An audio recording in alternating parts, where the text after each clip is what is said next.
parole. Merci pour ceux qui ont regardé le documentaire pendant la pause café, j'imagine. Mais en tout cas, merci à tous ceux qui sont restés avec nous. J'appelle Monsieur Laouina qui va nous donner son feedback, sa contribution par rapport au Blue Africa Summit. Je vous en prie, Monsieur Laouina.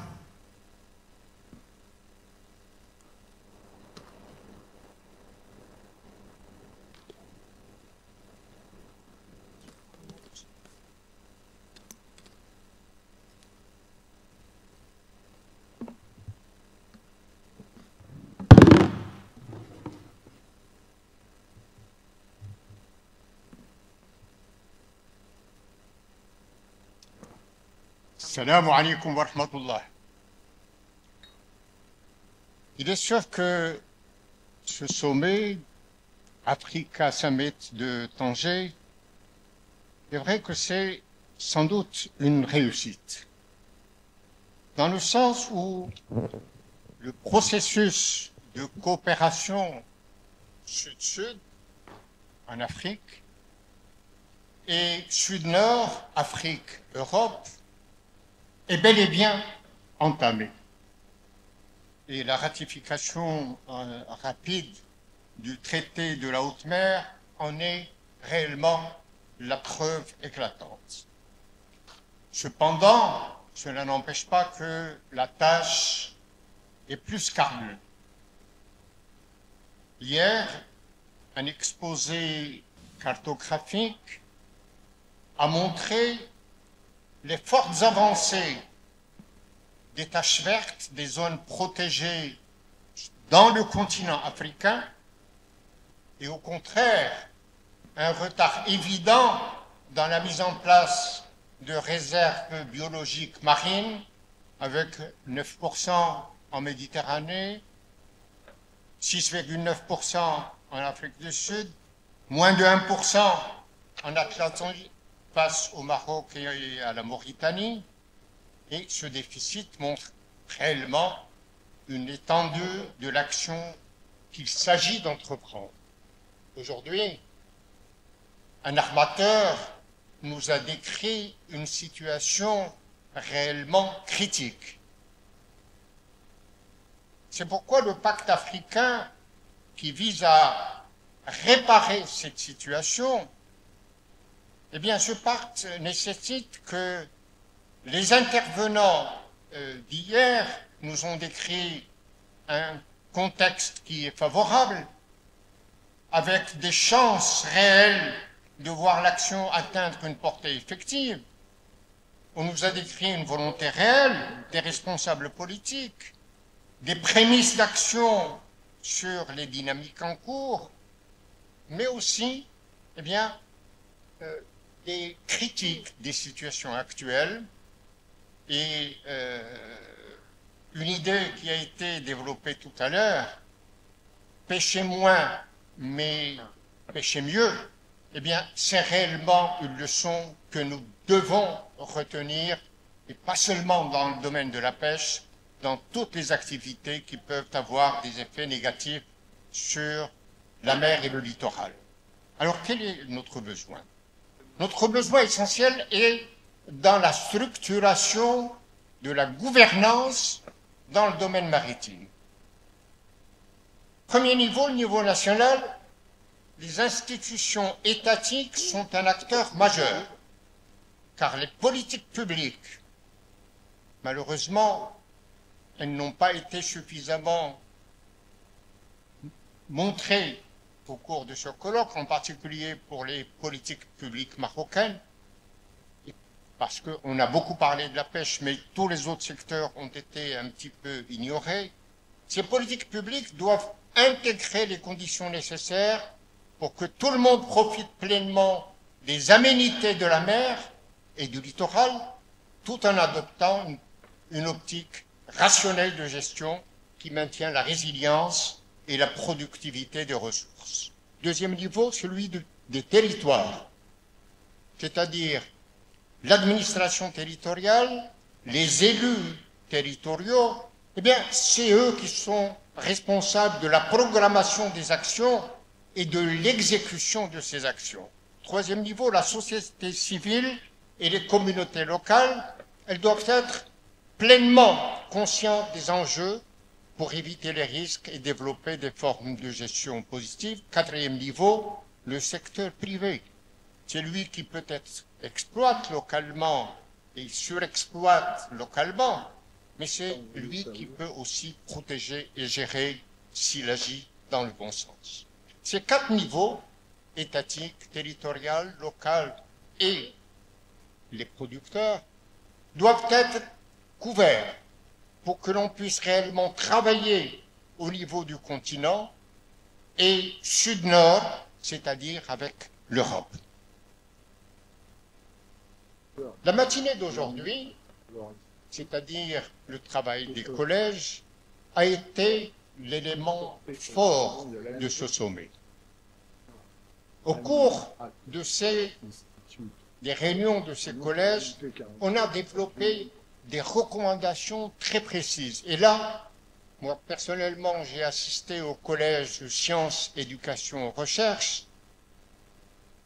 Je crois que nous devons tous féliciter les deux dames qui nous ont présenté tout à l'heure le rapport de cette commission. Et parallèlement, nous devons remercier et féliciter les autres équipes qui se sont réunies.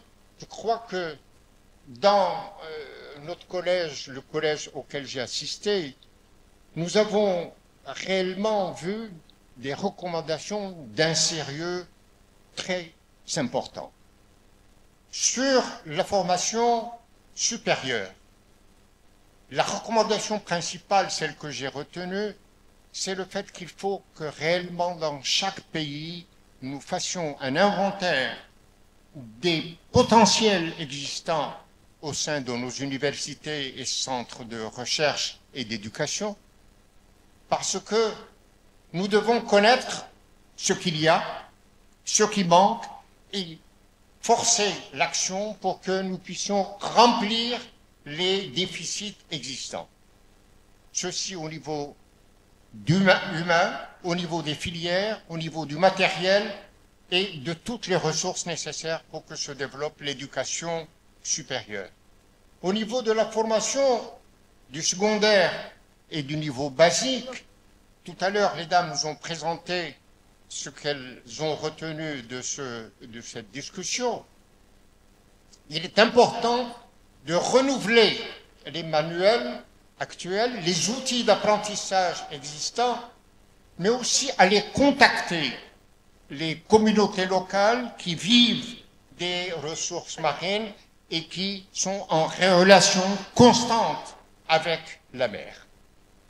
En même temps, il faut que la science maritime s'enrichisse de ce que les pratiques locales et les compétences locales peuvent lui apporter. Et à l'inverse, ces compétences locales doivent être sensibilisées au concept d'économie bleue pour qu'elles s'ouvrent à l'aspect multidimensionnel de cette économie et ne pas rester cloisonnées dans leur champ habituel d'activité. Dans le domaine de la recherche, en même temps, eh bien, la recommandation a été réellement de connaître ce qui existe comme potentiel actuel et réellement renforcer tout ce qui manque encore dans le domaine de la recherche scientifique. En conclusion donc de ce tour d'horizon rapide que j'ai tracé, l'Africa Summit, le troisième round, celui d'aujourd'hui, est une véritable réussite. Et je crois que l'exercice des débats rapprochés dans le cadre des collèges a été important. Et donc, il est important de dire qu'il faut que cela se poursuive, que le travail de ces collèges ne s'interrompe pas aujourd'hui, qu'il y ait une continuité et que cela constitue donc des réseaux qui, l'année prochaine, donc, vont continuer à travailler et que ces réseaux soient vivants pour que réellement, pour le quatrième round, celui qui est prévu l'année prochaine, on n'est pas encore à faire des recommandations, mais qu'on enregistre des avancées effectives et que dans ce round, dans ce 4e réunion de Tanger, on puisse réellement dire nous avons déjà avancé, nous avons dans nos relations avec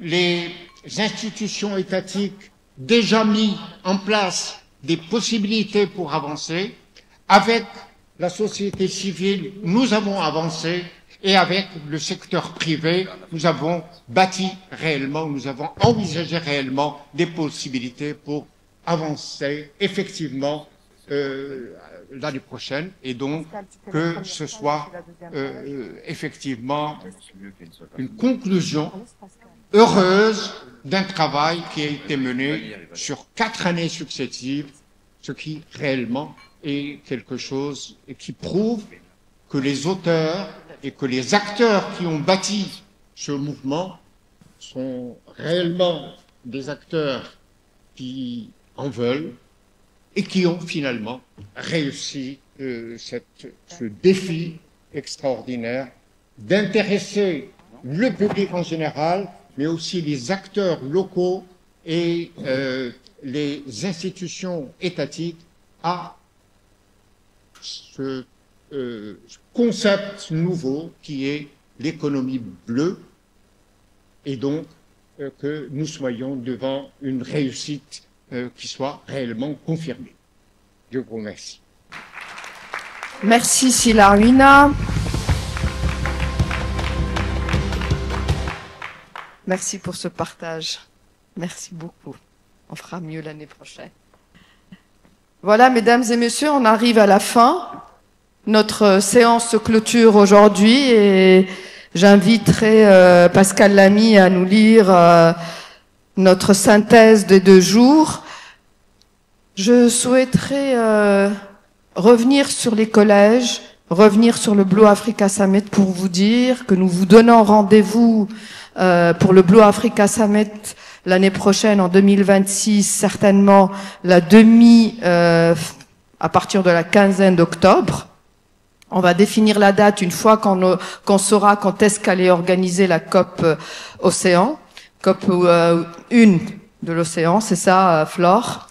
Et nous allons continuer à organiser ces collèges en 2026, en janvier, en février, en avril et mai, pour vous réunir en mode hybride, c'est-à-dire en présentiel et hybride, à Rabat et à l'Académie du Royaume du Maroc. Donc voilà, nos travaux vont continuer et on va sortir, et j'espère sortir avec cette boussole stratégique pour ce pacte pour une Afrique bleue durable. Je te laisse la parole.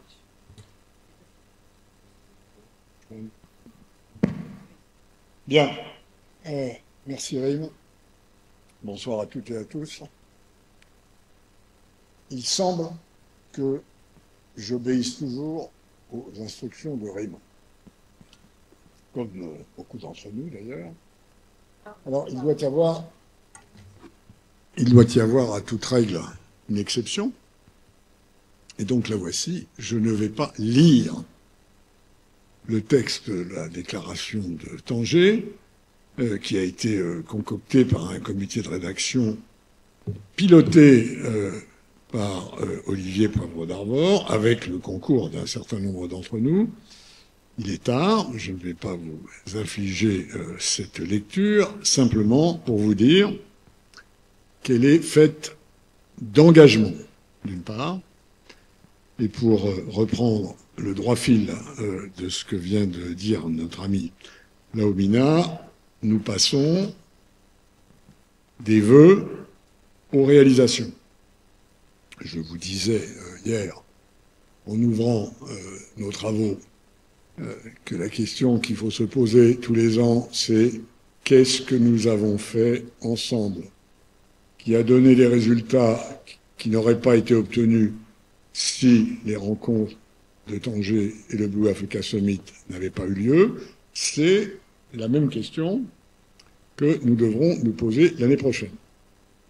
La bonne nouvelle, c'est que cette fois-ci, on a un certain nombre de jalons que la déclaration de Tanger reprend, et notamment ce processus qui consiste à travailler avec les collèges du pacte, avec l'Académie du Royaume du Maroc, à laquelle j'ai le grand honneur d'appartenir. Donc, je ne vais pas vous lire la déclaration, faites-nous confiance, il y a là l'essentiel de ce qui a été dit, j'en atteste, faites-moi confiance sur ce point-là. Je voudrais simplement, et je pense que c'est une assez bonne manière de terminer, vous lire ce que certains d'entre vous n'ont peut-être pas encore eu l'occasion de lire, ce que Sa Majesté le roi Mohamed VI a rappelé aujourd'hui, 10 octobre, devant les parlementaires marocains, en mentionnant deux objectifs majeurs, et je le cite. Le premier, mener avec sérieux l'opérationnalisation optimale des leviers du développement durable du littoral national, y compris la loi relative au littoral et le plan national du littoral. Et deuxièmement, contribuer à assurer l'équilibre nécessaire entre le développement accéléré de ces espaces et les exigences de leur protection et de mise en valeur de leurs grands atouts dans le cadre d'une économie maritime nationale génératrice de richesses et d'emplois.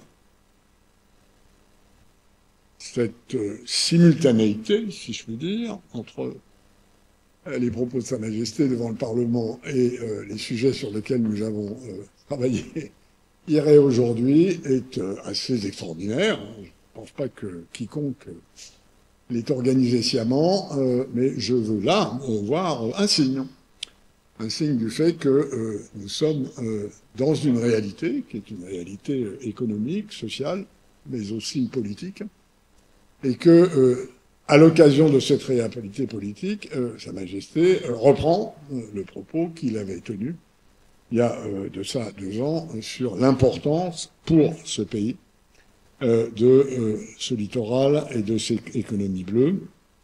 Je ne crois pas qu'il ait besoin d'en dire beaucoup davantage. Nous sommes sur une route. Nous avons franchi depuis 3 ans certaines étapes. Nous en prévoyons d'autres. Vous les trouverez dans cette déclaration du 3e Blue Africa Summit de Tanger, et donc au travail, de manière à ce que l'an prochain, Inch'Allah, on puisse présenter les résultats de ce que nous aurons fait ensemble entre maintenant et l'année prochaine. C'est mon vœu le plus cher. Mais au vu de ce qui s'est passé, je suis assez confiant. Merci à toutes et à tous. Bravo, un grand applaudissement, s'il vous plaît. Notre déclaration sera publiée et envoyée à tous les intervenants. Vous la retrouverez, vous pouvez la repartager. Effectivement, elle porte sur l'économie bleue, sur la pêche, sur le financement, sur la société civile, sur les engagements du continent africain sur tous ces sujets, et nous allons les porter avec beaucoup de sérieux, effectivement.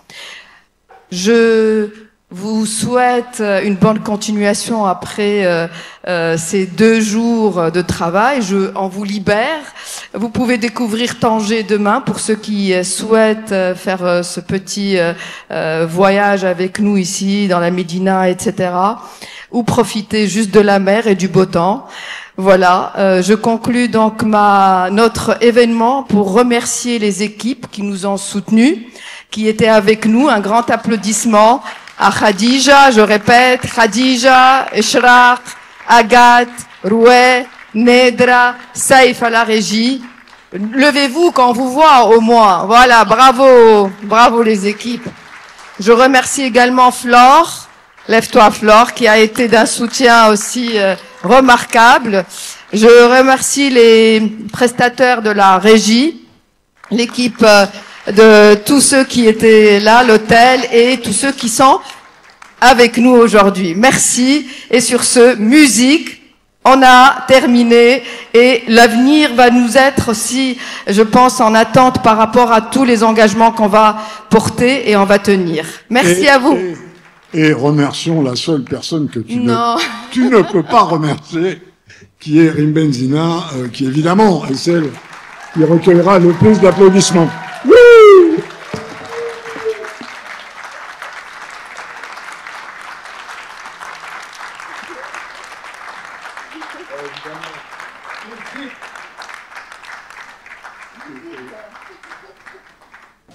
Évidemment.